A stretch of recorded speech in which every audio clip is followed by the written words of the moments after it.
এই ডেলিগেশনে আমি শুভেন্দু অধিকারী বিরোধী দলনেতা আমি উপস্থিত ছিলাম বা লিড করেছি।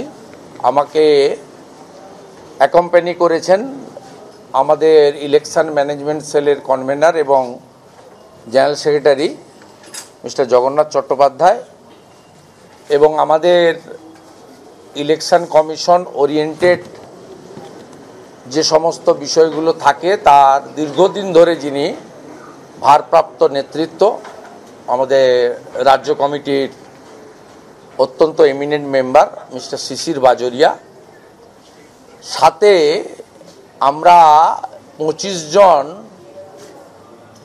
ইম্পর্টেন্ট বিজেপি লিডার্স ফাংশনারিজ একটা লোকসভা কেন্দ্র ডায়মন্ড হারবার তার এলাকা থেকে আমরা এখানে এনেছিলাম। যেহেতু সিও আমাদের 10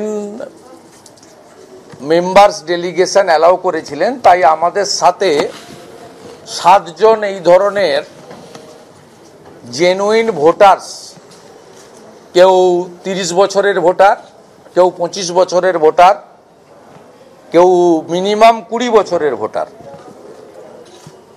তাদের এপিক কার্ড, আধার কার্ড এবং ভোটার তালিকা থেকে কিভাবে নাম বাদ দেওয়া হয়েছে সেটা সাথে নিয়েই তারা এসেছিলাম। এরা পিছনে দাঁড়িয়ে আছে।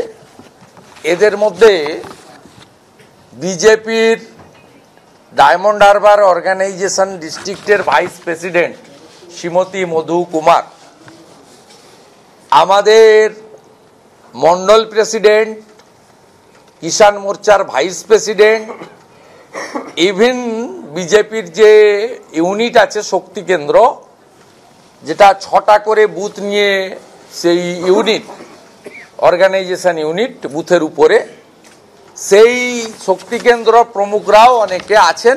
আর বাকিরা 18 জন নিচে ওয়েট করছেন, যেহেতু তারা এখানে অ্যালাউ ছিলেন না, বাইরে ওয়েট করছেন।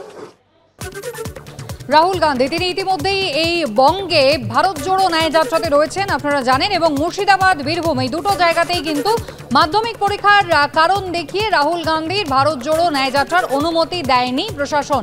অনুমতি ছাড়াই মুর্শিদাবাদ থেকে আজকে রওনা হয়েছেন রাহুল গান্ধী। যদিও বীরভূমে গিয়ে কোথাও দাঁড়িয়ে তিনি কোনো সভা করতে পারবেন না, কথা বলতে পারবেন না, এমনটাই প্রশাসনের পক্ষ থেকে জানানো হয়েছে। রামপুরহাট থেকে রাজগ্রাম হয়ে আজ তার ঝাড়খণ্ড যাওয়ার কথা।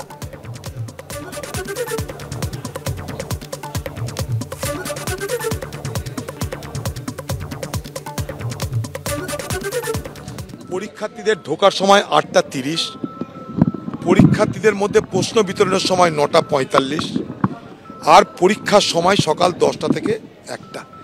তাহলে যখন ছাত্ররা ঢুকে গেল, তখন যদি শান্তিপূর্ণভাবে আমরা রাহুল গান্ধীকে নিয়ে চলে যাই, কোনো অসুবিধা থাকতে পারে কি? কারণ আপনারা দেখেছেন একদিন ধরে যে রাহুল গান্ধীর ভারত জোড়ো যাত্রায় কোথাও আমরা মাইক ব্যবহার করিনি। ইভেন কালকে রাহুল গান্ধী সন্ধ্যেবেলায় যদি পরীক্ষার্থীদের অসুবিধা হয়, তার জন্য তিনি কোনো বক্তব্যও রাখলেন না। বহরমপুরের মতন শহরে যেখানে তার বক্তব্য রাখার কথা ছিল, একটা না 2টো, আমরা এখানে শান্তভাবে চলে এলাম।